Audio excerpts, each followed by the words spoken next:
Ողջույն սիրելի Շիրակ, սիրելի Գյումրի։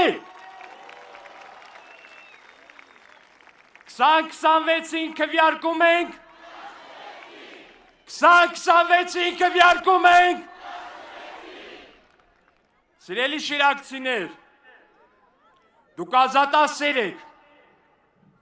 Դուք արժանապատիվ եք։ Երևի Հայաստանի քաղաքականության պատմության մասին գրքերում հավերժ կմնա այն դասը, որը դուք ժամանակին տվել եք Սերժ Սարգսյանին։ Կհիշեք են, որ Սերժը եկել էր Շիրակ, ասեց 100-ից 60 խփեմ, թե 80 խփեմ։ Ու դուք այդ ընտրություններին Սերժի գլխին ընեց բամփեցիք, որ Սերժը ստիպած էր երկու արտահերթ ռեյսաներ Մոնտե Կարլո, որ այդ ստրեսից դուրս գար։ Հիմա այս ընտրություններին Սերժը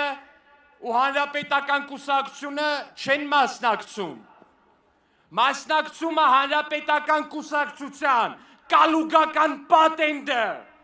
օլիգարխ Սամվել Կարապետյանի ուժեղ Հայաստանը, որի ցուցակի հալալ կեսը Սերժի նվիրյալ հանրապետականներ են։ Սապատերազմի եռագլուխ կուսակցության միայն մի գլուխն է։ Մյուս երկու գլուխները բոլորիդ հայտնի Քոչարյան Ռոբերտն ու Ծառուկյան Գագիկն են։ Ու այս անունները ինձ թվում է արդեն իսկ բավական խոսուն են։ Չնայած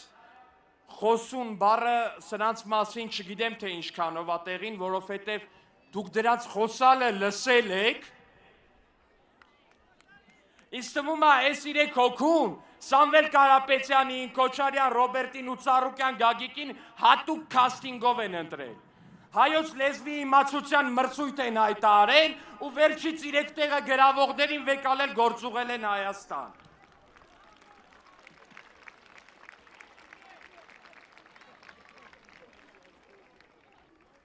Բայց իրականությունը ուրիշ է, ժողովուրդ ջան, իրանց ուրիշ սկզբունքով են ընտրել։ Իրանք ընտրել են այնպիսի մարդկանց, որոնք Հայաստանի ու հայ ժողովրդի հետ որևէ կապ չունեն։ Այո, սիրելի ժողովուրդ, այս մարդիկ որևէ կապ չունեն մեզ հետ։ Այս մարդիկ որևէ օրգանիկ կապ չունեն Հայաստանի հետ։ Օլիգարխ Գագիկ Ծառուկյանը 2 տղա ունի, 2-ից ոչ մեկ չի ծառայել։ Քոչարյան Ռոբերտը 2 տղա ունի։ Փոքրը 18 տարեկանում դոլարային միլիոնատեր էր։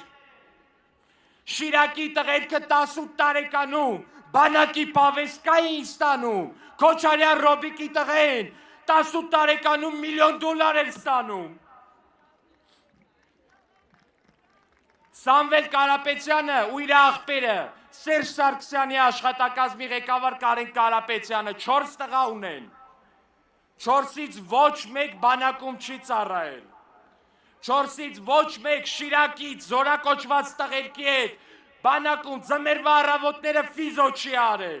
շարք չի կանգնել, շարային չի արել, պոլիգոն չի գնացել, պոստ չի պահել։ Այդ տղերքից ոչ մեկը չգիտեն թե ինչա նշանակում, երբ ուսանողի ուսման վարձը ընտանիքի տարեկան բյուջեի կեսն է կամ դրանից ավելը։ Այդ տղերքից ոչ մեկը չգիտեն թե ինչա նշանակում ու Աստված չանի, բոլորից Աստված հեռու պայ։ Երբ որ ծնողը հիվանդանում է ու մարդը մտնում է վարկերի տակ, մարդը մտնում է պարտքերի տակ, խրվում է այդ պարտքերի մեջ։ Այդ դրանցից ոչ մեկ չգիտի թե ինչա նշանակում այն ուրախությունը, երբ մարդը տարիներ շարունակ ստիպված է եղել հազարավոր կիլոմետրերով խոպան գնա, բայց հիմա արդեն ինքը աշխատում է Հայաստանում ու իր տունը պահում է Հայաստանից։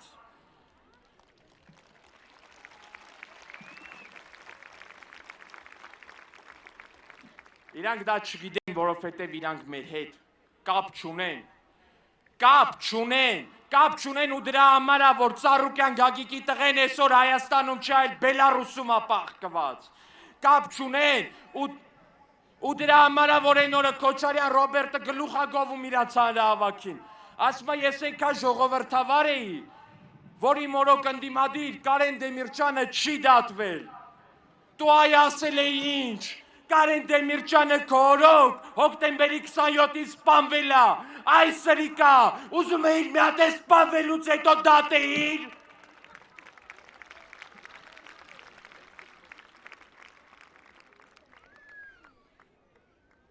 Սիրելի ժողովուրդ, այս մարդիկ մեզ օտար են, այս մարդիկ մեզնից մեկը չեն, ու հենց դրա համար է, որ հունիսի 7-ին գնալով ընտրատեղամաս ու վերցնելով 16 համարի քվեաթերթիկը, դուք քվեարկում եք ոչ միայն քաղաքացիական պայմանագրի օգտին, դուք քվեարկում եք հենց ձեր օգտին, քանի որ դուք էդ մենք ենք, ու մենք էդ դուք ենք, կամ ավելի ճիշտ մենք էդ մենք ենք,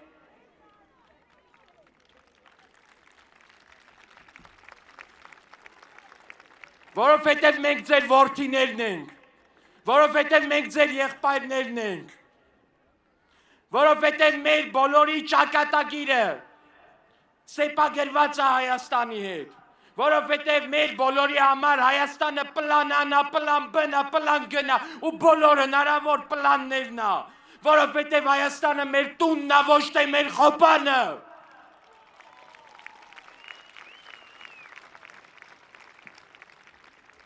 Ուրեմն հունիսի 7-ին գրոհեք ընտրատեղամասերը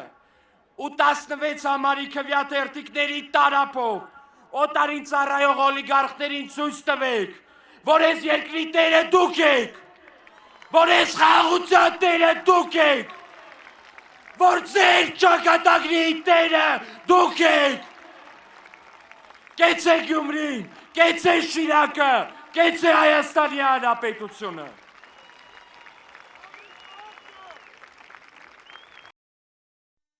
Հավանիչ տեսանյութը և բաժանորդագրվիչ, նորությունները բաց չթողնելու համար։